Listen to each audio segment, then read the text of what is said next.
your organization? Yeah, David Swanson, and I work for rootsaction.org, and I work for warsacrime.org, where I blog mostly, and I work part-time for Veterans for Peace and various other groups. Actually, Veterans for Peace has partaken in our vigil in front of the Department of Veterans Affairs headquarters. We've been there for about 120 days now, so that vigil is ongoing. That's for excellent. veterans issues and veterans concerns. But earlier you were speaking about deployment of drones and the growth of militarism. Could you comment on that a little bit? Yeah, I mean, when this president ran for election the first time, he talked about ending the wars and ending the mindset that creates the wars. I mean, he was fortunate enough not to be in the Senate when the Iraq War was being gone, or he would have very likely voted for it, as did every other senator with presidential ambitions. Once he got there, he immediately voted to keep funding it.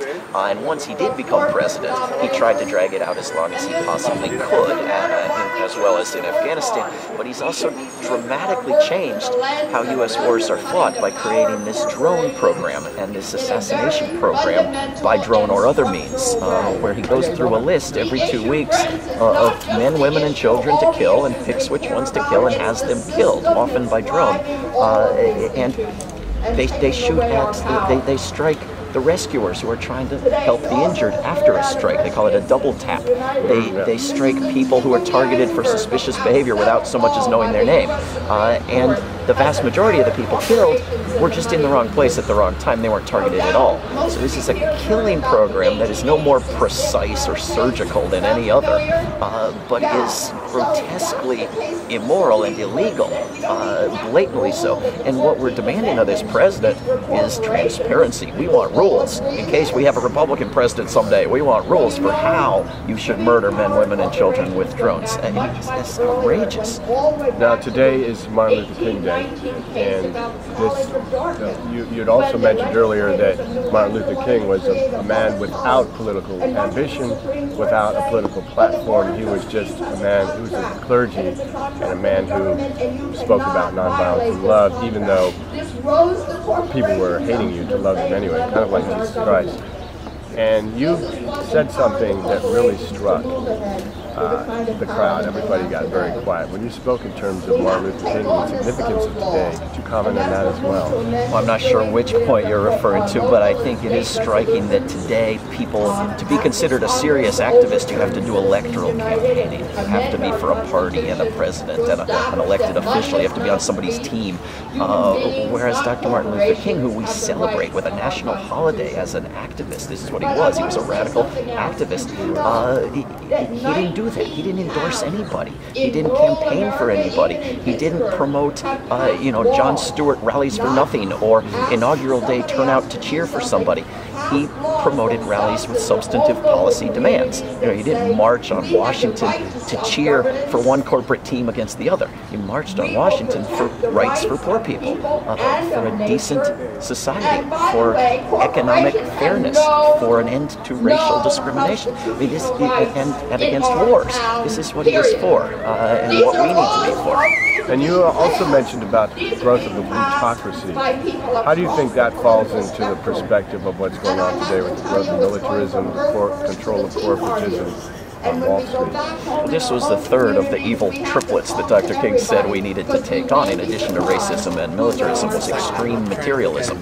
Well, it's been advancing more rapidly since Obama moved to the White House than it did under Bush. The inequality of wealth, which outstrips any other developed, industrialized nation. I mean, we have 400 people, 400 individuals with more money than half the country, right? We have one family, 6 individuals who were, hardworking and diligent enough to get born heirs to the guy who started the Walmart industry, who have as much money as a third of the country put together. I mean, it's an aristocracy, and it's developing, it's moving further and further in that direction, and as are the laws that they create to allow the purchasing of our elections. Over $1 billion dumped into purchasing an election. And we laugh at the Republican funders who wasted their hundreds of millions of dollars on a guy who lost. Oh, ha, ha, what suckers, right? But they controlled the public debate for over a year.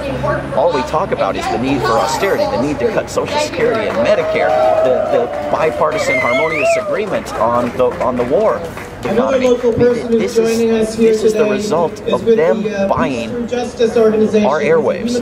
This is what the corporate media will continue talking about and would have regardless of who won the presidential election. And we're going to see a push in the coming couple of months to really take on Social Security and Medicare. And we're going to have to stand up. And all of those people who are wasting today cheering on the National Mall for the president as if that's political engagement are going to have to get their act together in the next 3 or 4 weeks, or Social Security and Medicare are going to be savaged.